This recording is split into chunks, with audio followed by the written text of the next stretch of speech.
Aujourd'hui, on va voir le résumé du State of Play de Sony qui a été tenu le 24 septembre vers 23h59. Donc si comme moi, vous dormiez à cette heure-là, soyez les bienvenus. On va voir les meilleures annonces qui ont été faites. C'est parti, on commence tout de suite. On va faire en sorte que ce soit droit au but. On commence avec un nouveau Ghost of Tsushima, donc Ghost of Yotei qui a été annoncé pour 2025. Ils n'ont pas donné de date précise, mais du coup, forcément, ce sera une exclue PS5 et ça se passera plus de 300 ans après les événements de Ghost of Tsushima. Vous serez dans la peau de Hatsu, un guerrier errant dans le Japon féodal qui se lance dans un voyage dans les terres entourant le mont Yotei. Je vous mettrai aussi tous les liens des vidéos YouTube si vous voulez les regarder juste en dessous. Ensuite, on aura Horizon Zero Dawn Remastered. Donc, vous savez, le premier Horizon qui est sorti en 2017, eh ben celui-ci aura un remaster qui sortira sur PS5, mais également sur PC. C'est marrant, c'est la première fois qu'ils font ça. Ils avaient fait ça pour The Last of Us 2 qui était un jeu assez récent. Ils l'ont remastered pour augmenter les graphismes et rajouter 2-3 trucs dedans. Et là du coup ils l'ont fait avec Aloy.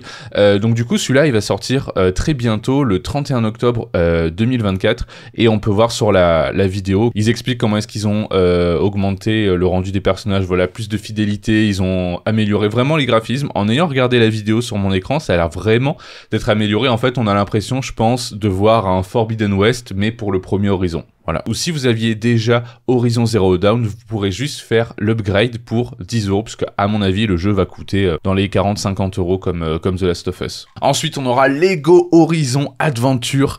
Quelques jours plus tard, dès le 14 novembre, Aloy sera encore à l'honneur avec Lego Horizon Adventure qui se déboulera sur PS5 et Switch. Oui, les jeux Lego, ça déboule souvent sur Switch, je le sais parce que ma femme joue au Lego de temps en temps. Et du coup, bah voilà, si vous voulez encore plus d'Horizon, bah c'est le moment de continuer dessus. Il y aura un DLC gratuit d'Astrobot. Alors Astrobot, c'est un peu ce jeu de fin d'année sur lequel tout le monde crie au GOTY. Du coup, il y aura un DLC gratuit avec du coup des bots supplémentaires, mais aussi du coup surtout il y aura du speedrun avec 5 nouveaux niveaux de speedrun et la possibilité de comparer vos temps en ligne avec les joueurs du monde entier, vos amis. Et pas moins de 10 nouveaux robots à sauver arriveront dans cette mise à jour gratuite, dont les robots de Helldivers 2 et Stellar Blade. Ce serait marrant qu'il lui fasse un robot avec un string ou quoi pour Stellar Blade, on verra bien.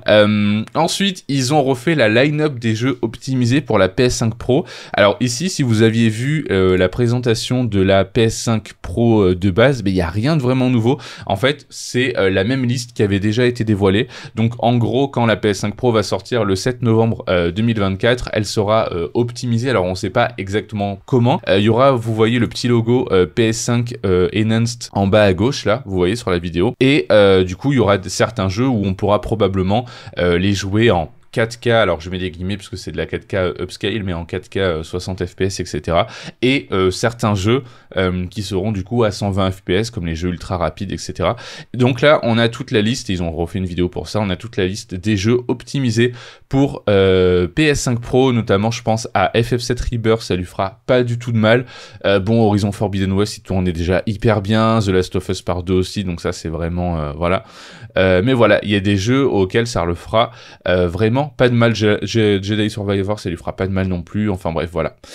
Soul River de retour en fin d'année. Je ne connaissais pas cette licence. Préparez-vous à découvrir ou redécouvrir l'héritage de Kain avec les remasters de Soul River 1 et 2 dès le 10 décembre 2024 sur PS5. L'occasion parfaite de vivre ou revivre le conflit épique entre Kain et Raziel dans sa forme originale ou avec des graphismes remasterisés. Donc voilà, c'est un remaster de jeux anciens. Tant mieux pour tous les fans de Soul River. Ensuite, on a la VR qui a été un petit peu mise en avant depuis son lancement en février 2023. On peut pas dire que la VR2 soit bien exploitée. Le problème en fait avec le PlayStation VR2, c'est que ça manque de jeux quoi. Ça manque de jeux. Rares sont les gros titres convaincants qui pourraient donner envie aux joueurs de craquer et d'investir 600 € dans un casque, parce que ouais, il faut investir 600 balles dans le casque en plus des 500 balles de la PS5. Bref. Du coup, quelques titres ont été annoncés, dont Hitman World of Assassination qui déboulera en décembre sans plus de précision et vous proposera de visiter 21 lieux avec maintenant un double complet et des gestes intuitifs et des possibilités infinies. Bon ça pourrait être cool quand même, hein, pour s'immerger dans Hitman, ça pourra vraiment être drôle. Metro Awakening, pareil sur la VR qui a été annoncée.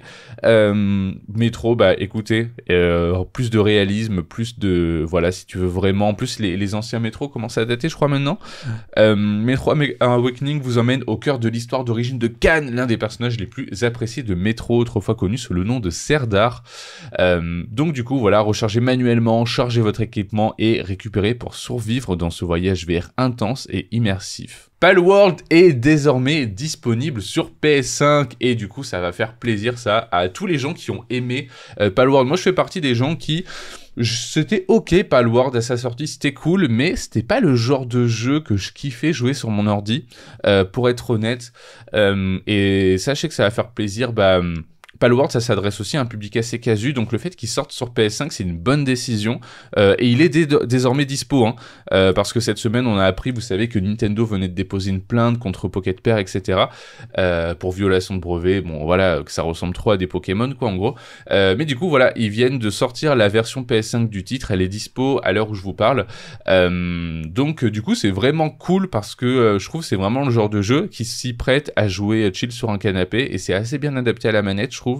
Donc voilà, pour tous les gens qui veulent retourner faire un tour sur Palworld, en plus ils ont fait plein de mises à jour, etc. C'est le moment. Voilà. Une date de sortie pour Monster Hunter Wilds. Alors là, les gars, j'étais comme un fou. Monster Hunter Wilds, je vous le dis. Donc, ils ont mis une cinématique à l'honneur. Comme d'habitude dans les Monster Hunter, alors pour ceux qui ont joué au précédent Monster Hunter savent, ceux qui savent, comme on dit. Mais il y a l'air d'avoir une super mise en scène, comme tout le temps dans les Monster Hunter, une super mise en scène, des super environnements. Par contre, ils essayent de mettre en avant l'histoire, j'ai l'impression, sur le trailer. Vous méprenez pas, alors on sait pas encore, hein, mais l'histoire dans les Monster Hunter, c'est vraiment pas ce pourquoi t'achètes le jeu, quoi. Les Monster Hunter, c'est vraiment pour le gameplay, l'univers, la mise en scène, quoi. Surtout le gameplay. L'histoire, généralement, c'est, on est des chasseurs, on doit réguler l'écosystème, donc on doit tuer des monstres. Voilà, fin de l'histoire. Généralement, c'est ça. Mais voilà, ça n'empêche que ce soit super bien mis en scène, que voilà, il y ait des beaux graphismes. Et pour ceux qui ont remarqué, ça fait très... ils ont repris, j'ai l'impression, le moteur de Dragon's Dogma 2. Le faciès des personnages, ça me fait énormément penser à Dragon's Dogma 2. Du coup, voilà, je pense vraiment qu'ils ont repris ce moteur. C'est pas plus mal, puisqu'il était bien... S'il est bien optimisé, c'est cool. Attention sur PC, le moteur, on avait vu qu'il avait bien fait des siennes au lancement de Dragon's Dogma 2. Et du coup, Monster Hunter Wilds va sortir, roulement de tambour... le 28 février 2025, c'est dans 5 mois, exactement. Donc du coup, trop bien. Tous les fans de Monster Hunter seront ravis et les précommandes sont ouvertes, évidemment. Un nouvel aperçu de Dragon Age The Veilguard. On a un nouvel aperçu, du coup, de Dragon Age The Veilguard. Ça va tourner principalement autour de quelques cinématiques pour nous montrer un peu plus du jeu, un peu plus du contexte. C'est pas plus mal parce que tout ce qu'on nous avait montré jusqu'à maintenant, ça avait l'air d'être assez pipou, assez joyeux et tout. Et là, la cinématique, elle est un peu plus mature, voilà, on voit des hommes qui sont déchiquetés, ça a l'air d'être un peu plus mature, voilà, c'est un peu plus sombre et tout, malgré tout ce qu'ils avaient pu nous montrer avant, et c'est la classe de mage qui est mise en avant, on voit tout un combat d'un mage contre un dragon, voilà, Dragon Age The Veilguard qui arrive le 31 octobre prochain sur PS5, et bien sûr avec une optimisation PS5 Pro dès le 7 novembre. Un aperçu du DLC d'Alan Wake 2 attendu pour le mois d'octobre, l'extension The Lake House d'Alan Wake 2 s'est montré timidement lors du State of Play. Ce DLC vous permettra de plonger dans une expérience de survival horror poignante. Ça, c'est pas du tout pour moi. Je suis trop une flippette pour ce genre de jeu, mais tous les fans de Alan Wake 2 vont être ravis. Un DLC de Nier Automata et un mode photo pour Stellar Blade. En fait, ce qui est bien, c'est que le studio de Stellar Blade, il écoute vraiment les fans. Il y a vraiment une base de fans pour ce jeu. Et les gens, je l'avais vu sur le Reddit, ont pas arrêté de dire on veut un mode photo, on veut un mode photo, on veut un mode photo. Ils leur ont carrément mis un studio, s'il te plaît. Non, mais regarde ça. Là, en fait, t'as plus d'options que sur ton iPhone, quoi, pour pour modifier la photo. Donc voilà, ça arrive avec un mode photo et ils vont faire aussi une mise à jour Stellar Blade X Nier Automata qui devrait arriver plus tard cette année. Du coup, tous les fans vont être contents aussi parce que ça se rapproche beaucoup de l'univers de Nier Automata. C'est vraiment des univers similaires, donc ça s'y prête totalement. Des nouvelles manettes et des faceplates pour la PS5. On a voilà des nouvelles manettes édition Chrome comme ça pour la PS5 et des nouvelles faceplates aussi à acheter si vous voulez pimper votre PS5 en violet blanc et un espèce de vert chrome comme ça. Et ensuite on a une manette Fortnite, bon voilà une manette designée Fortnite avec une DualSense qui met en avant Fishstick et Pili, ornée d'illustrations des personnages préférés des fans. Voilà, ça fera plaisir aux fans de Fortnite. Et c'est tout pour ce State of Play du 24 septembre 2024. Évidemment, je vous ai pas cité tous les jeux indés qui ont été annoncés, etc. Pour ça, je vous mets le lien juste en dessous si vous voulez checker de vous-même. C'est pas fifou, mais c'est quand même cool. La date de sortie de Monster Hunter, ça fait vraiment plaisir. Ghost of Tsushima, ça fait plaisir parce que c'est un bon jeu. Bon, Horizon Zero Dawn Remastered, on en pense ce qu'on en pense. Si t'as déjà la version de base et que t'as pas fait le jeu depuis longtemps, pour 10 balles ça peut valoir le coup. C'est vrai que racheter le jeu 40 ou 50 balles alors que tu peux l'avoir pour que dalle, ça fait un peu chier. Voilà, le reste après c'est des petits DLC, des petits trucs à droite à gauche. Moi personnellement je retiens Monster Hunter, Ghost of Tsushima et un peu le DLC d'Horizon quand même. Et peut-être Palworld. Voilà, sur PS5, pourquoi pas. Mais voilà, après le reste à voir. Dites-moi dans les commentaires ce que vous avez retenu de ce State of Play. Puis je vous dis à bientôt. Ciao, ciao.